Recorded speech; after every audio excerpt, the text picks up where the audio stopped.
Hello everyone, I'm Brian. Today I'm reacting to Ego, Death, and Enlightenment, according to Advaita Vedanta from Swami Tadatmananda. So, Ego, Death, and Enlightenment. I guess I really don't have much to say about that. I mean, ego obviously being how we identify ourselves without knowing who we truly are. We identify as, say, white, black, Asian, Hispanic, Middle Eastern, Earthians or Martians or Saturnians, or even as little identity as, say, like, I don't know, football player or artists, or I have a PhD in whatever. These multiple identities that we have that that boosts the ego. Anyways, let's go get started.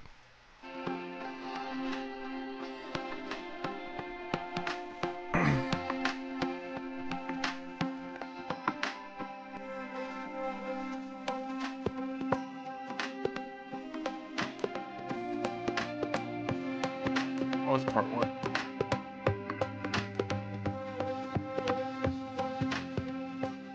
After going to bed at night, you might have noticed a wonderful feeling of expansiveness or vastness that arises in the last few moments just before you drift off to sleep. You might also have experienced a similar feeling of expansiveness while listening to your favorite music and getting so absorbed that you somehow got lost in that music. And if you happen to be an experienced meditator, you probably know the expansive feeling that arises when you gradually lose awareness of your surroundings, then of your limbs, your body, your breath, and even the sense of being a meditator.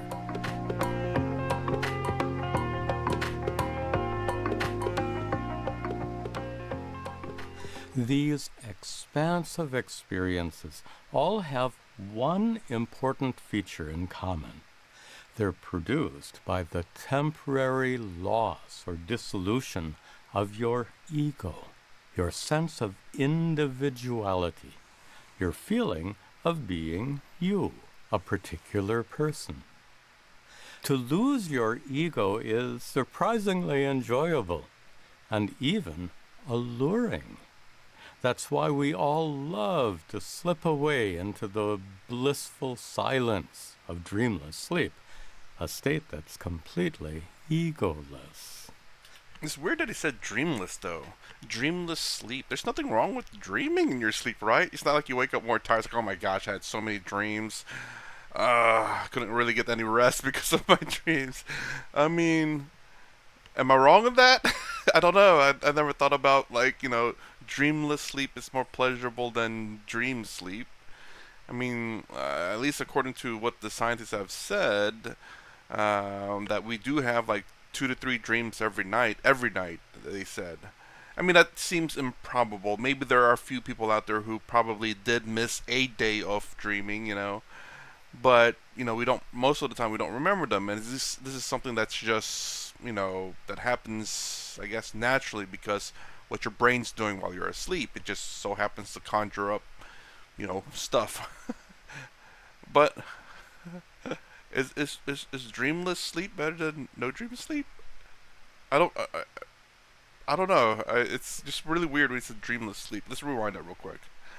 That's why we all have to sleep away into a blissful silence of dreamless sleep. I've never noticed the difference, honestly. Whether I have a dream or not, it's irrelevant. It's just whether I had a good sleep or not. That's what really mattered. Because that egoless state is so pleasurable, some reckless adventurers seek it through the use of hallucinogens like LSD and magic mushrooms. They risk so-called bad trips and other undesirable consequences from using drugs that are illicit, unregulated, and potentially unsafe. Yet, they willingly accept those risks to enjoy the state of egolessness for just a few hours. Such is its allure.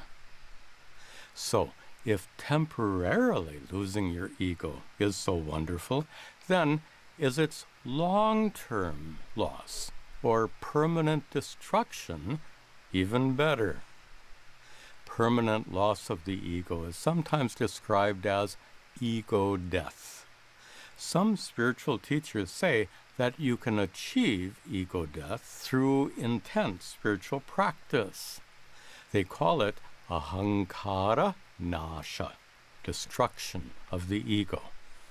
It's not discussed in traditional texts on Advaita Vedanta, but in the Yoga Vasishta and in other scriptures, ahankara nasha is widely praised, and it's often associated with mano nasha, destruction of the mind.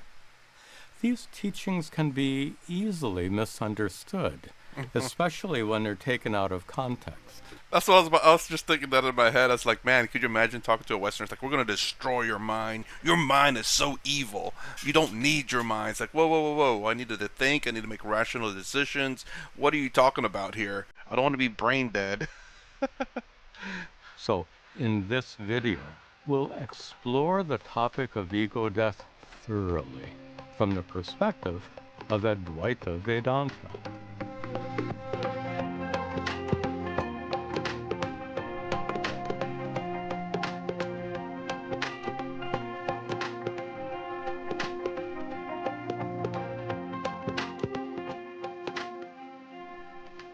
I like the music. Obviously, we are discussing ego here, not with the meaning of excessive pride or an exaggerated sense of self-importance, but rather in a much more fundamental way. It's really weird, though. It is true, though, that we are talking about the self-importance here, but not in the sense that, um, how do I say, that the body is self-importance, but the ego itself is self-importance. That's the reason why when you talk about ego destruction, you're like, no, that's who I am. The ego is who you are. So the self-importance of the ego. But I get what he's trying to say, though. As you might know, the word ego comes from the Latin pronoun I. In Sanskrit, the pronoun I is aham, and the word for ego is ahankara, which literally means the maker of I. That I is not the true self, Atma, it's the feeling of I-ness, the feeling or sense of individuality. And, like all feelings, it arises in your mind. For this reason, the ahankara is also called the I thought.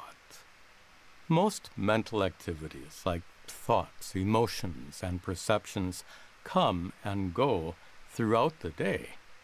But the ahankara is different. When you wake up in the morning, it's already present, and it usually persists throughout the day. That's why you feel like an individual person all day long, unless you happen to get lost in your favorite music or absorbed in meditation. Because the ahankara is almost constantly present in your mind, it's much harder to recognize distinctly compared to your constantly changing thoughts, emotions, and perceptions.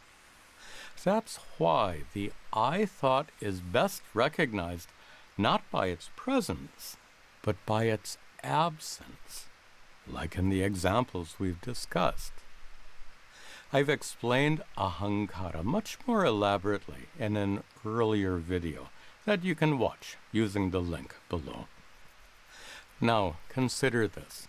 Your thoughts, emotions, perceptions, and ego are all mental objects. When these objects arise in your mind, they become known to you. So you are the knower or experiencer of all those mental objects. You are the awareful witness or conscious observer of everything that arises in your mind. According to Advaita Vedanta, in essence, you are pure consciousness, the consciousness present in your experience right now, the consciousness that enables you to be aware of my image on the screen in front of you.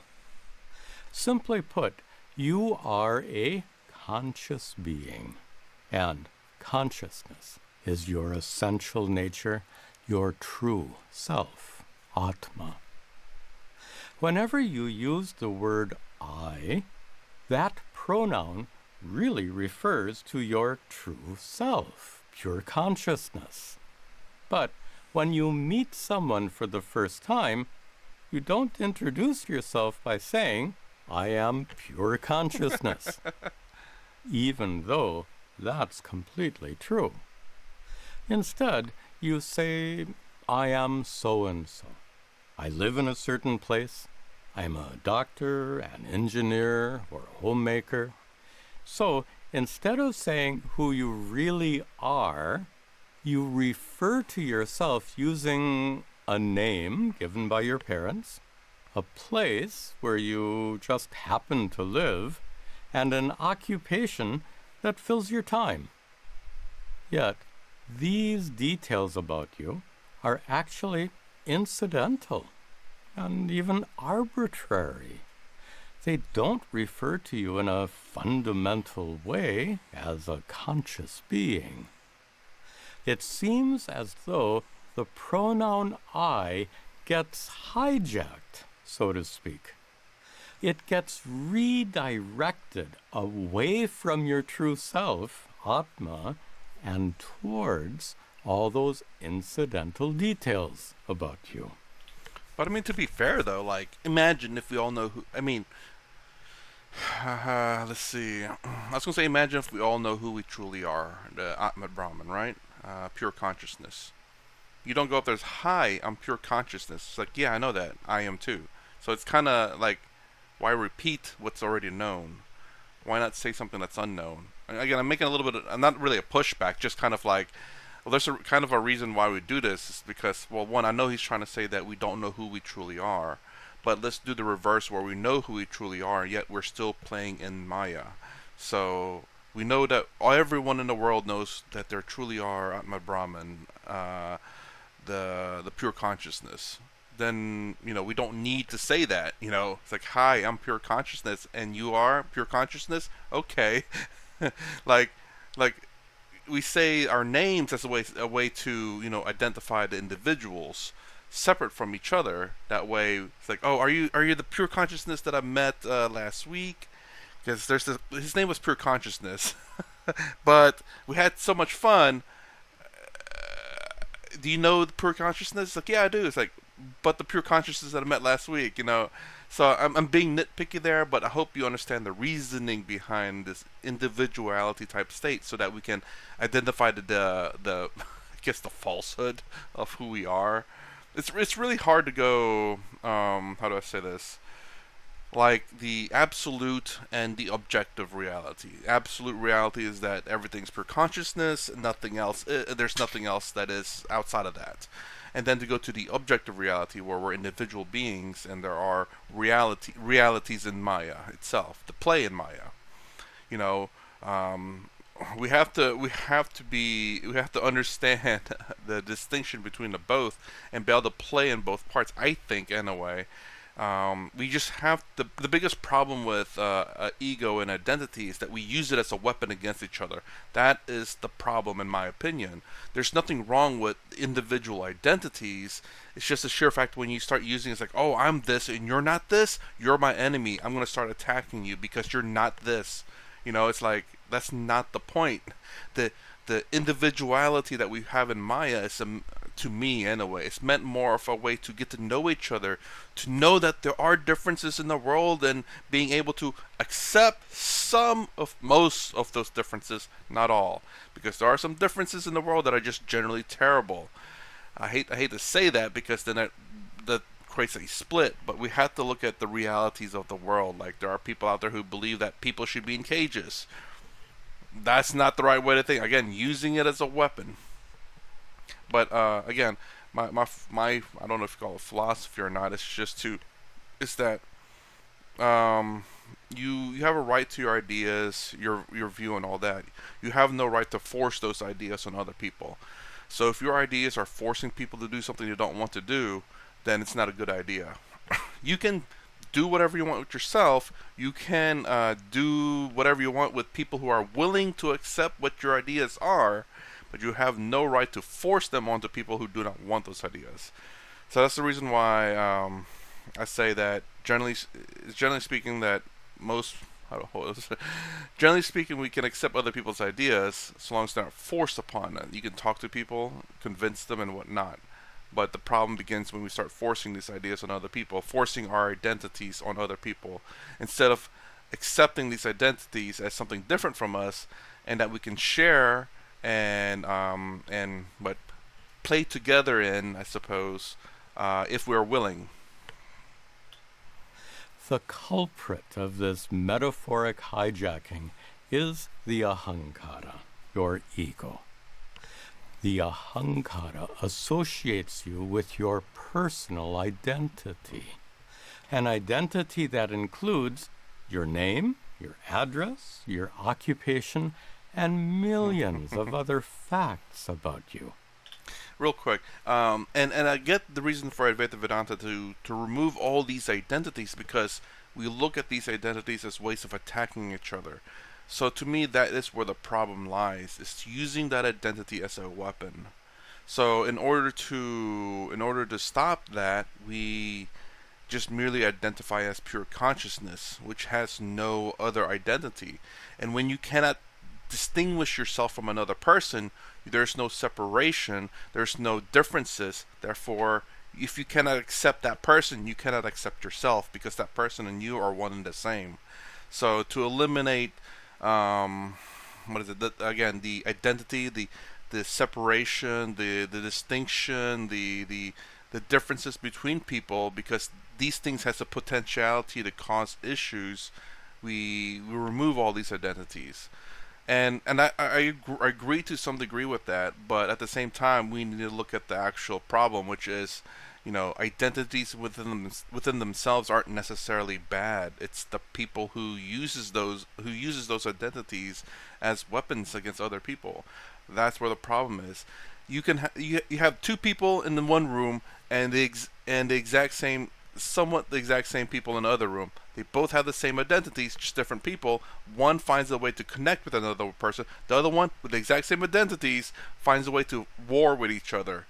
Same identities, roughly same two people. Obviously, it can't be like, well, one day they love each other, the next day they hate each other, which is very possible actually. But it's the sheer fact that, like, say Christian and Muslim, Christian and Muslim. I guess that's a great way to do it. Both males or males and females, or whatever you want to do the example on, or you could even say male and female, and that's the only differences in identities. That's the only difference, and the fact that they'll love each other because they're male and female, but in this exact same example of male and female, they'll hate each other because they're different. The male and the female hate the opposite sex, whereas the male and the female in this one loves the opposite sex. Not in terms of like sexual, just love them because, like, oh, you're different from me, I want to know more about you, kind of deal. Where this one, it's I hate you because you're different. So the problem, not the problem. Your personal identity is like a lengthy autobiography that describes your entire life. Of course, that autobiography is not written on paper or on a computer. It's written in your memory, where it preserves a detailed record of all the events in your life, except for a few missing parts, like in early childhood. That autobiography is the basis for your personal identity. And it's not just deeply engraved in your memory. According to neuroscience, it's physically implanted in the neurons of your brain. Billions of neurons that are responsible for your long-term memory. Unfortunately, that autobiography says little or nothing about your true self, Atma, the pure consciousness that's your essential nature.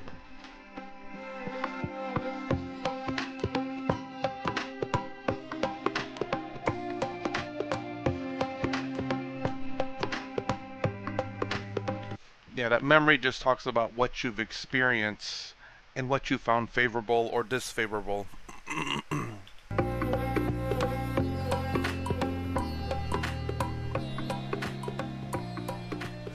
As we just discussed, the ahankara figuratively hijacks your use of the pronoun I by disassociating it from your true self, Atma, and associating it instead with your personal identity. This so-called hijacking is called false identification, and Advaita Vedanta considers it to be the root cause of all suffering. Let me explain. When you identify with your physical body and you get a headache, you naturally say, I have a headache. But the fact is, the pain actually belongs to your head and not to you, the conscious being, Atma.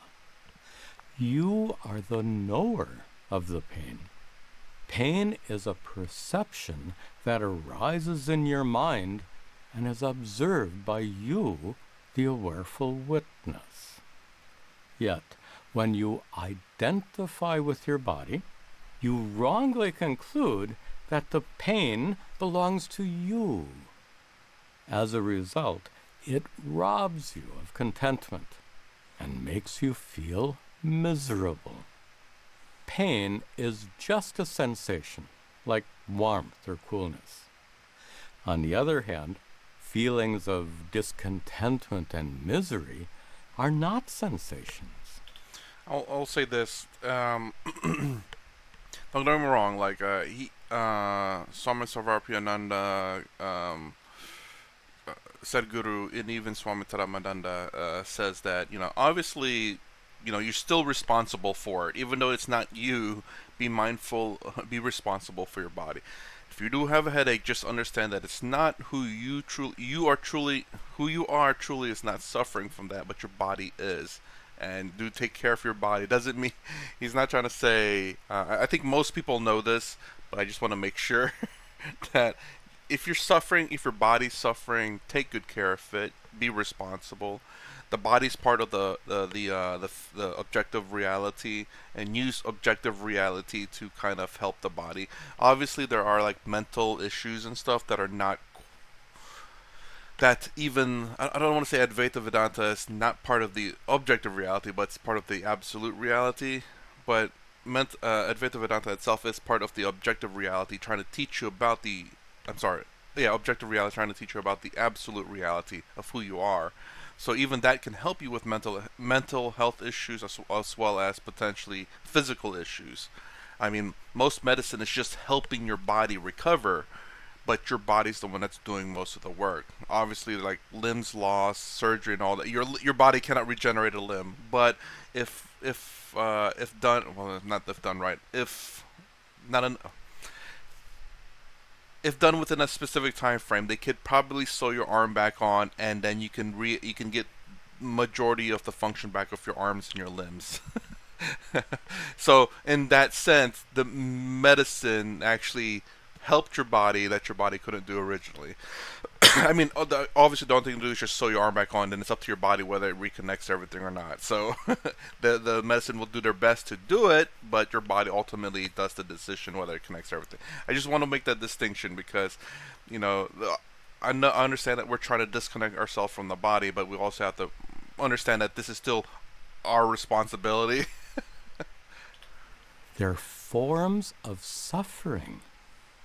It's often said that suffering is your response to pain. And it's possible to experience pain without all the suffering that usually accompanies it. Returning to our example, if you're not identified with your body, then the pain of a headache is just a sensation that can be managed with appropriate medication, while you remain completely free from suffering. My guru often said, Vedanta transforms problems into situations. Wow, that's pretty good. That is, problems that threaten your well-being and make you suffer can be transformed into simple situations that you can handle pragmatically.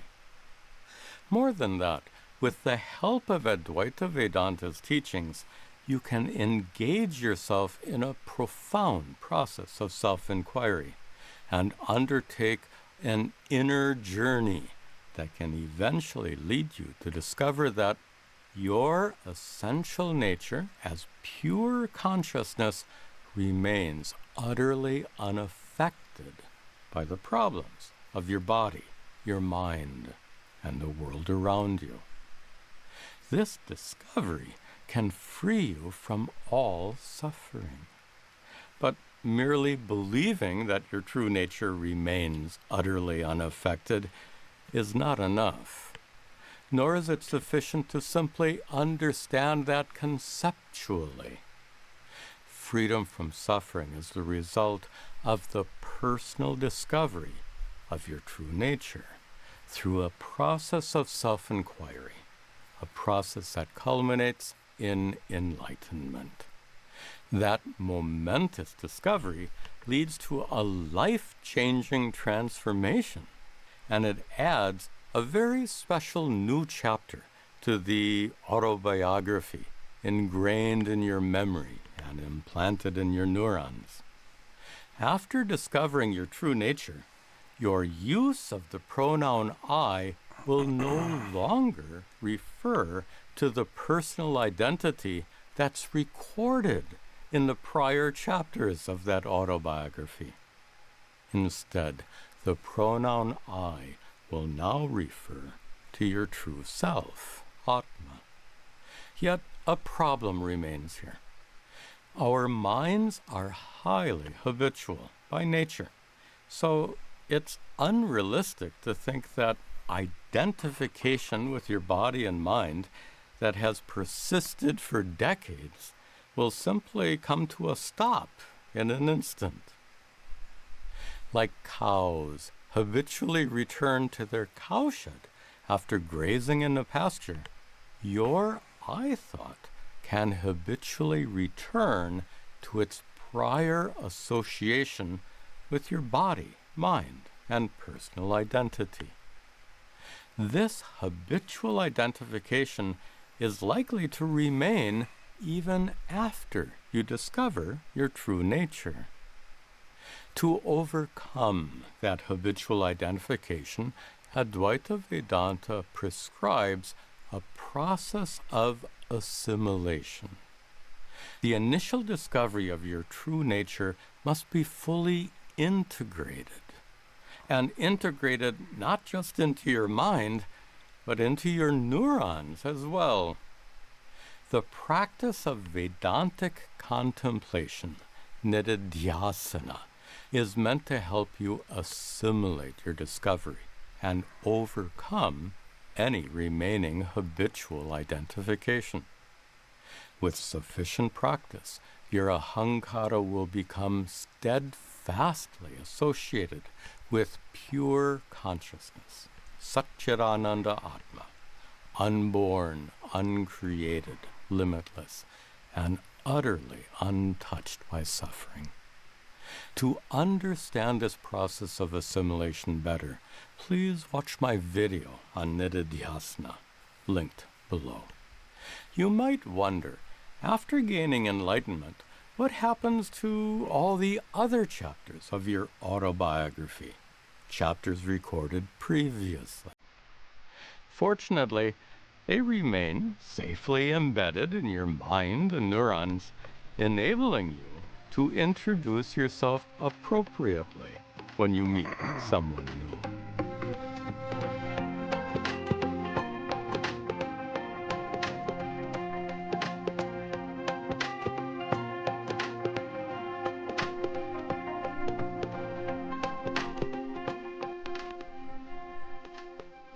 Let's return to our earlier discussion about ego death. We can now fully explain why dissolution of the ego is so pleasurable. When the ahankara is present, you'll naturally identify yourself with your body and mind, and that leads to suffering due to the problems of your body and mind. On the other hand, when the ahankara is absent, that identification can't take place. So you'll remain free both from identification and from suffering. Of course, as soon as the ahankara returns, identification and suffering will resume. So, as we asked before, is the permanent destruction of your ego the ultimate solution to the problem of suffering? Unfortunately, that's not at all a viable solution. In the absence of your ego, like when you're absorbed in music or meditation, you can't do anything just then. For example, if your doorbell or phone rings, you'll either ignore it, or you'll have to leave that blissful state of absorption behind to answer the phone or doorbell. The fact is, your ego is crucial in organizing the activities of your body and mind. In its absence, you can't engage in any kind of intentional activity. Ego death can indeed bring an end to suffering, but at what cost? An old American joke describes a patient with a chronic headache coming to a doctor for treatment. The doctor shakes his head and says, "This is very serious. I'm afraid we'll have to amputate." On a much more somber note, you might have heard stories of enlightened saints who meditated in isolation without eating or drinking anything until their bodies finally died. I have no idea whether or not such stories are true, but if any of them are, perhaps ego death played a role in the physical deaths of those saints. It's not surprising that psychologists and psychiatrists consider loss of the ego to be a type of mental illness, a psychological disorder they call depersonalization. Fortunately, Advaita Vedanta's solution to the problem of suffering is not permanent, irrevocable ego death. Instead, the solution is to remove false identification with your body and mind. And that false identification comes to an end when you discover your true nature as pure consciousness. In other words, the solution to the problem of suffering is enlightenment. When you become enlightened, your ahankara will indeed continue to exist, allowing you to engage in normal activities. The ahankara is not destroyed by enlightenment, but instead it's radically and permanently transformed. All right, so I was thinking a little bit earlier in his speech that's like, well, to me, it's not about the complete disconnect between the ego and your true self. You even go back to, I think Swami Tadatmananda has said this too about you being already enlightened. You just are ignorant of the fact. because who we truly are is pure consciousness. So, so therefore, there's no way to be not enlightened at all. It's like the way I handle things is just by understanding. Whether I am enlightened or not, the body still feels the way it feels. It still suffers. It still feels pain and all of that. So that doesn't mean I'm going to sit there and let it happen. Uh, Whether I'm affected by it or not, but I'm still very aware of the body being affected by it. So I try to find ways to reduce the suffering. Like I've said many times in this channel, is that I've, again, ever since that college course, ever since they taught Buddhism in it, where they said life is suffering, I said I chose not to suffer from life, and that has made a change in how I think about things. And I guess it's a little bit of a rationalization of issues in life, you could say, like whether something is worth getting frustrated about or not. And most of the time, it's not really worth getting frustrated over. And again, it goes along the lines of what Sadhguru has said in terms of, who controls the body. Anyone can say anything. You can't control other people, but you can control yourself. So how do I say? You can choose to get offended or not. You can choose to get mad or not. I mean, don't get me wrong. Like saying it's like you can turn it on and off like a switch. It's not. But if you can understand it and rationalize it a bit, you can actually have some control over your feelings. Um, I'm sure there's techniques of it, but the way I look at it, if someone's trying to offend me and I don't know that person, then clearly something has gone wrong in their life. So I feel sorry for them. Um, what else? When someone is just say yelling at me for I did something wrong, it's like, well, the person is just frustrated, and I did do something wrong, so I need to do better. Don't get me wrong. Like I don't think he necessarily should have yelled at me, but I did make a mistake. So it's just rationalization of certain things that can help you not suffer as much through life, and that's what I've been doing, trying to do still. But yeah, and very interesting. He talked about like the death of the ego, where they would sit there. Again, he doesn't know whether the story is true or not, and I'm very much the same. I don't know, but it'd be kind of crazy if it is, where someone literally sat there and essentially dehydrated. Because I think you can go only a few days without drinking water before you die, whereas you can go a much longer period of time of not eating. So, generally speaking, you will die of dehydration before I think you die of starvation. But yeah, and that's the thing that I was kind of thinking of. I didn't think it would go that far to that extreme, where you have this complete disconnect between your ego and yourself. Again, even if this is Maya, even if this is all false, I mean, still play the part though. um, Otherwise, what's the point of living? And plus, this is another thing. So you don't know what is true and what is not. This could be heaven. This could be hell. There could be no heaven or hell, and this is the only life you have. Regardless, that doesn't mean you can't take advice or do things that can better your life. Again, enlightenment is meant to be a way of ending suffering, so that's why I'm not opposed to it at all. But of course, don't go to like death of the ego that far, though. So, you know, are we truly Atman? Are we truly Brahman? I mean, I don't know. I mean, the consciousness thing is very much true. There is this thing that's very aware of itself. Well, it's aware, but is it the emotion? Is it the thought? Is it the actions and all of these things? And it's really not. It was just kind of crazy because again, Segura talks about if you chop off your finger, is that true? It's like, well, no, it's my finger, but it's not me. So if you start chopping in a metaphorical sense things, you'll start to figure out that a lot of things aren't you. Is the emotion you? It's like, no, it's my emotion. Okay, so you own this. It's changed in such a way that you will always identify with your true self rather than with your body and mind.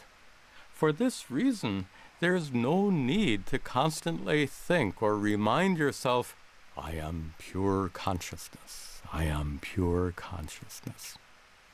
Such reminders are completely unnecessary because whenever you use the pronoun I, it will automatically refer to the true self, Atma.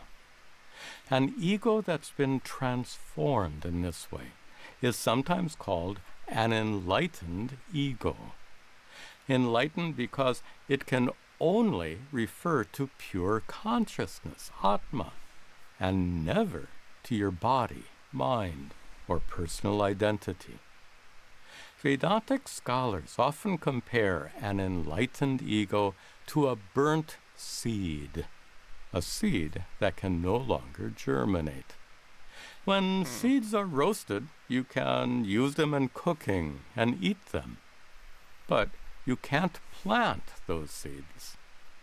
This metaphor shows that when you become enlightened, you will continue to experience the feeling of I-ness, the sense of individuality, the ahankara.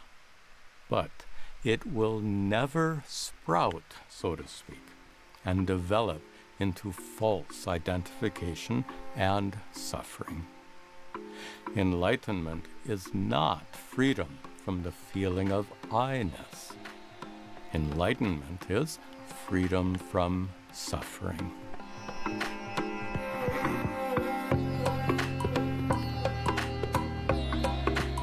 Okay, I'm gonna find something real quick. I noted it in my head. I'll be right back. Okay, here's the part that I found that I really want to go over again. Let's go back one more. On the other hand, Okay, so here it is. Pains are just a sensation. makes you feel miserable. Let's go back a little more. Let's see. There's what you could. Robbing you for contentment just makes you feel miserable. Pain is just a sensation, like warmth or coolness. And this was a little bit weird to me because it almost seems like he's just discounting pain. Like if you get a cut and you're bleeding out, it's like, I just don't worry about it. It's just a sensation. But that's not what he's saying here at all. What he's saying is what it actually is. So when you get a cut or something, you feel the pain, and it is just literally a sensation. Obviously, it's not something to be ignored, because there are people out there who don't feel pain. So whenever they get cut or wounded or anything like that, they have to be highly aware, because they could be bleeding out and not know it because you don't feel pain. I remember when I was younger thinking that, I was like, man, people who don't feel pain must be nice. It sucks to feel pain, but then at the same time, it's like, well, then if you're in trouble and you don't feel pain, then that might be a problem. So that one I kind of misunderstood just a little bit. I think I do believe I made a comment about that a little bit too. So listen, the next part is also important. On the other hand, feelings of discontentment and misery are not sensations. They're forms of suffering. And there we go. So basically, the purpose of Advaita Vedanta is not to say ignore pain, it's to get rid of suffering. So the distinction there between pain and suffering are two different things. Is that pain is something that you definitely need to be aware of and that you need to take care of and that you should care about. But the forms of suffering, which are not sensations, they're just like emotions essentially, is the thing that you need to get rid of. That what's Advaita Vedanta is supposed to help you get rid of as well. So, like being discontent, being unhappy, misery, being jealous, being I don't know, whatever else, are not sensation but forms of suffering. So essentially, just saying, it almost seems like right here, it's just emotion is forms of suffering. Even though happiness can be a form of suffering, because once you had the taste of happiness, if you don't have that anymore, you're kind of suffering. Sometimes, you're like, oh man, I want to be happy again. That's why people take drugs or drink alcohol or whatever. But yes, so again, pain is just sensation like warmth and coldness, which is pretty true, but doesn't mean you should ignore it. But discontent and misery, jealousy are not sensations, but they're just emotions that are forms of suffering. That's what there are forms of suffering. That's what I said 14 though. This is at 12:51. My timing is off. But anyways, I really wanted to go back to that and rewatch that portion and kind of reiterate what was kind of said there if I found out, and I did, and I did so. So again, physical pain, actual pain in terms of like body pain, headaches, cuts, sprains or whatever, stomach pains, aren't something you should ignore, but they are sensations, and that's not what Advaita Vedanta is supposed to fix. That's what doctors are for. But your emotions is what Advaita Vedanta is supposed to fix. At least it seems like that so far, because again, discontentment, misery, jealousy, I'm sure, are forms of suffering, which Advaita Vedanta is supposed to remove suffering from you. At least as far as I know. Anyways, that's my reaction to ego, death, and enlightenment. If you like my content, please consider subscribing, thumbs up, the sound down below. Thanks for watching. I'll see you in the next vid.